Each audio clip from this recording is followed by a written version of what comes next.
back to the Necro Zoo. I am Bones. And in this one, let's go ahead and add one more figure to my McFarlane DC Multiverse collection. Now today it will be a video game figure from Arkham City. Now this is Ra's al Ghul. And do not get it twisted. That is how you pronounce his name. It is not Ra's al Ghul. I do blame that on the Nolan trilogy because once that hit the mainstream, everybody mispronounced his name from then forward. But if you do not know, Ra's al Ghul is actually the way you pronounce it. You can look up an episode of Batman Beyond. I think it's called Into the Past, or it's where they make Bruce Wayne young again, and they actually explain that it is a misconception to think that his name is Ra's al Ghul, when in reality it is actually Ra's al Ghul. So anybody anybody tripped out the way I pronounce his name, that is actually the way it is pronounced. Hopefully from here forward I could change a couple of people's pronunciations of his name. Now, as everybody knows, I'm not a big gamer, but I actually do appreciate the artwork and the video game style. If you play those games, hats off to you. It does take a degree of skill to play those, and I'm also sure that it's not just, beep, beep, beep, beep, beep, beep, beep, beep, beep. It's also, mentally challenging, so that is awesome. But this is the version of Ra's al Ghul from that game. Now, Ra's al Ghul goes back a long time in the DC Comics lexicon. When I was a little kid, I always remember like the old school Ra's al Ghul where he fights Batman in the desert. And actually, I do not own any Ra's al Ghul figures. The reason being because the only one I've ever really been interested is the DC Direct one. I still have that one on my radar, the one where he doesn't have a shirt on. I always wanted to get the signature series where he's like in a suit, but for some reason that doesn't really like give me the image of Ra's al Ghul, because he is actually a more physically involved combative leader than the way that suit makes him look. But pretty cool to get my first Ra's al Ghul figure. Always appreciative of the different characters that we get. Hopefully we'll get Talia al Ghul because I'd really be interested to add her to the collection. Now he does look pretty demonic in the packaging, but let's go ahead and take a closer look at it. But first, he does come with your standard black DC Multiverse stand. Now, of course, these are not really needed, but sometimes they do come in useful. He also comes with his data file card. On the front, you do have some figure photography. I'm not sure if this is rendered. It does look like it. But on the back, you do have some information. Now, he does come with one accessory, and that is his demon sword. Now, this one's pretty cool. It has kind of a killage kind of blade on it. A little bit dull with the gray paint, but what is cool, of course, is it's all about the details. Has a nice sculpted out demon head on the hilt, and also has a nice cool little inscription. Let me look at it. It does say the demon's head, or head of the demon. So pretty cool. We'll add that to the armory. And he also does come with the two arms to build Solomon Grundy. Now, I am going to try and get through this today. I'm going to do this one, and then later on I'm going to do Penguin and Solomon Grundy in the same video. So hopefully I could knock these out and get this wave out of the way. But we will look forward to completing our Solomon Grundy. Now, as I stated before, he is a character that goes deep into the history of DC Comics. Always been a big enemy versus Batman, but also family member. Because another thing is that a lot of people dislike Damian Wayne, and I know he's a little jerk, but I actually have like a soft spot for that little jerk. because I'm one as well. But I do love me some Damian Wayne, especially when he eventually takes the mantle of Batman. But that is Ra's al Ghul's grandson, so that connects him to Batman and Talia in the end. So pretty awesome character. Not sure what we're gonna get. We'll go ahead and take a closer look at him. Don't really know what to expect, but let's go ahead and get some first impressions. Now, first impressions, of course, this is the armored up, ready for battle version of Ra's.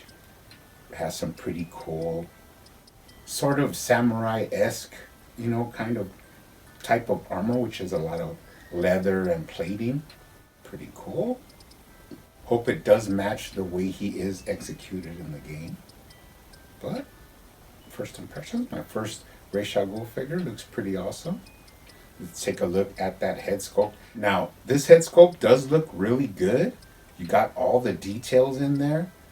Like I said, I have to look at images from the games just to get my own bearings about that. But he has some wild hair. Not sure if he's supposed to be standing like on a tower with the wind blowing or maybe something like that.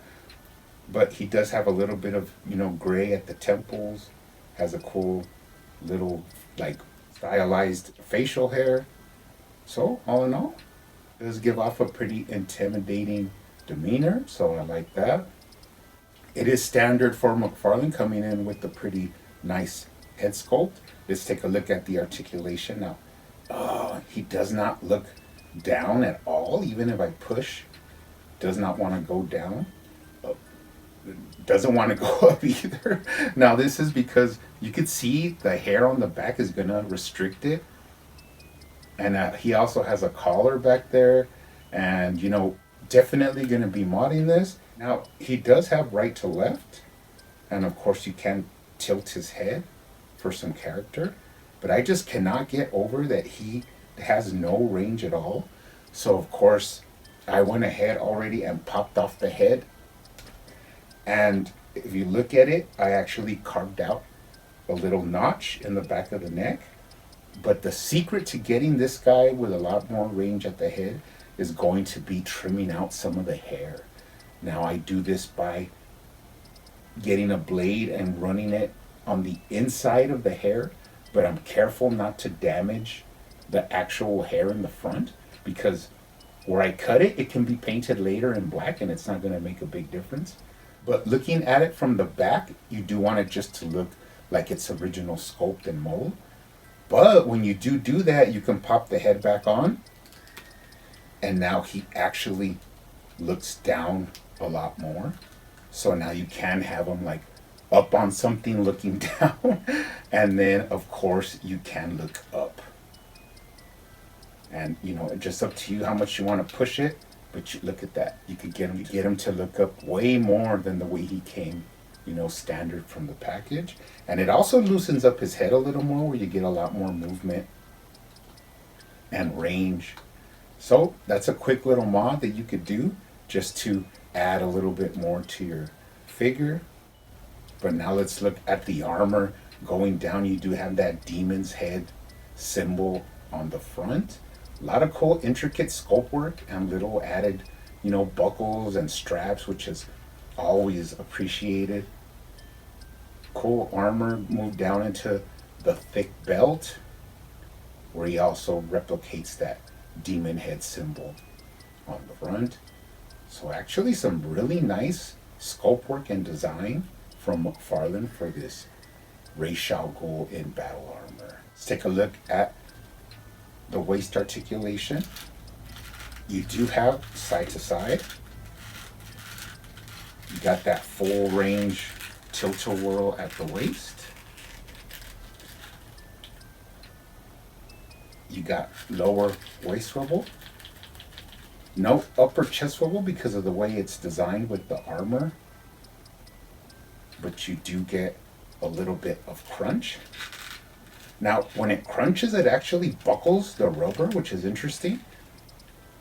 But that also forces it to push itself back up. And then you can lean them back really nicely.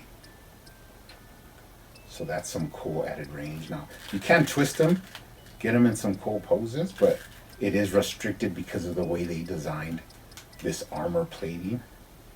But of course, if you've ever worn any kind of armor or stuff to go into battle, you know that your movement is restricted by all that, extra weight.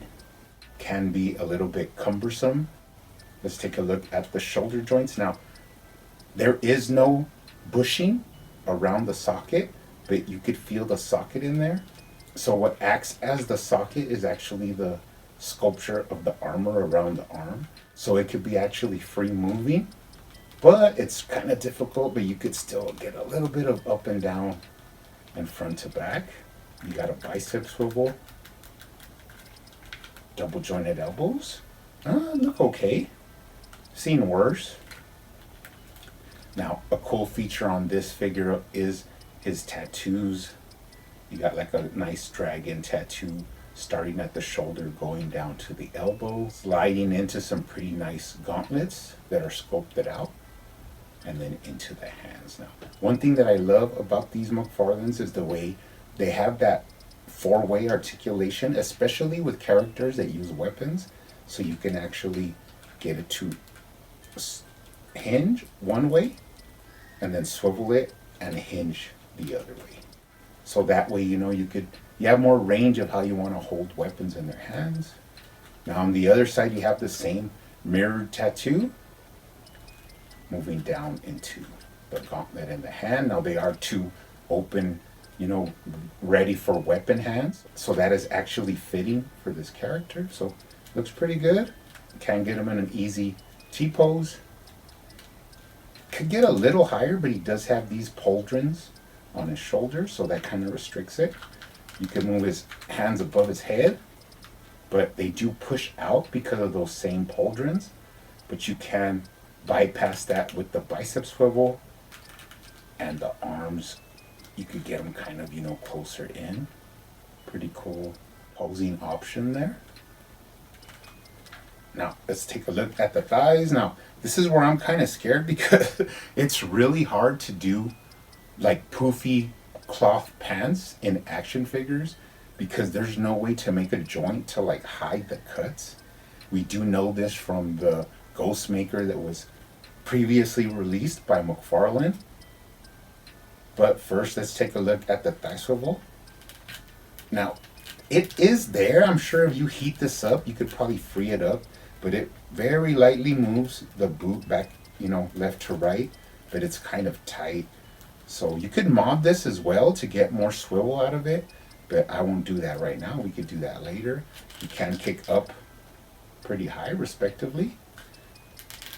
And of course, he kicks back. Now, when the trunks get wrinkled in the back like this, do not worry, because that's what they're made for, to get more range.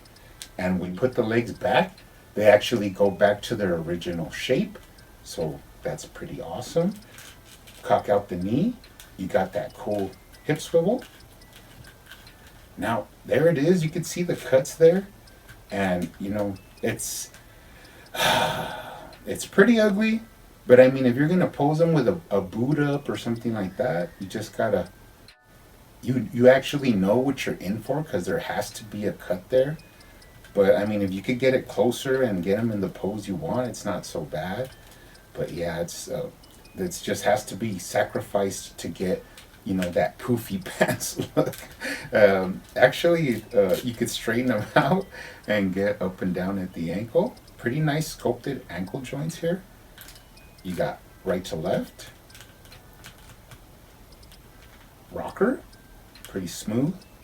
And, of course, toe articulation. And before we go, of course, like usual, let's take a look at the lower body.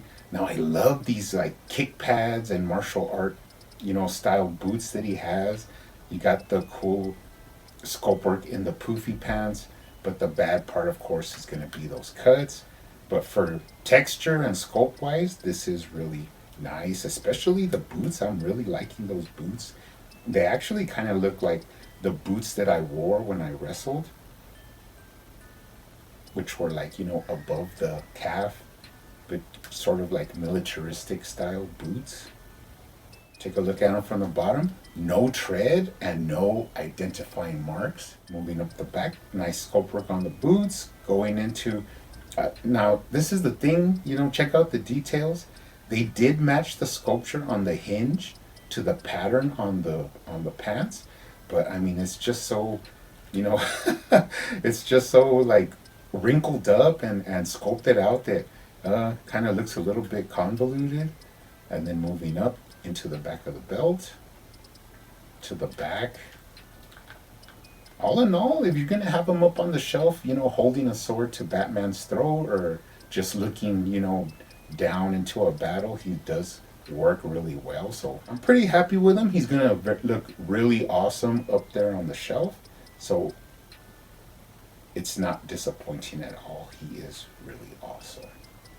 Now before we go, I do want to look at the sword when you put it in his hand. You do get a lot of range and dexterity. That's what I love about the wrist joints, is that you can, push out the sword or put it over his back. Just different ways you can hold the sword. And now that his head has a lot more range, you can actually use that to get him in some cool stances. So I'm actually liking the posability, fun that he gives. And of course, I do have my only video game figures shelf at the very top right next to me.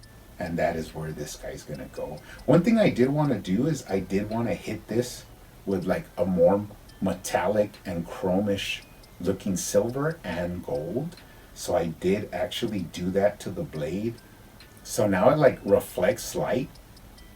And the handle actually, has a lot more like regalness or pizzazz to it because it has a shinier, higher, gold color, as well as the blade being a lot more shinier. So I did go ahead and do that. So let's go ahead and check them out next to the figures I've already done from this wave, and that would be the very fine Catwoman.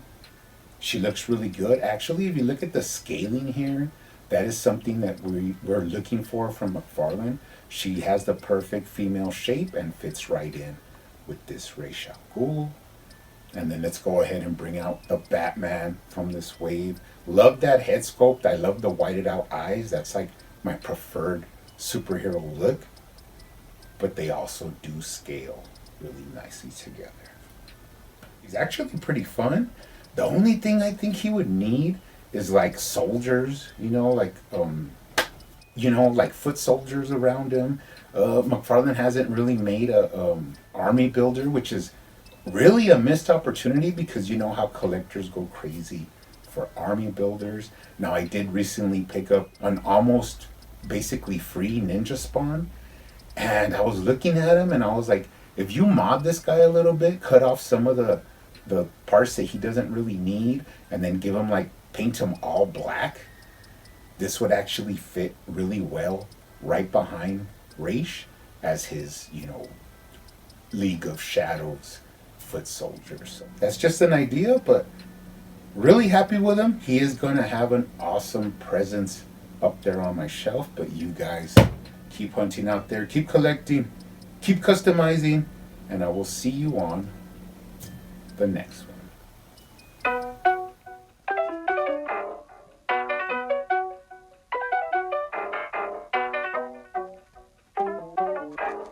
They used to call me Crazy Joe, but now they can call me Batman.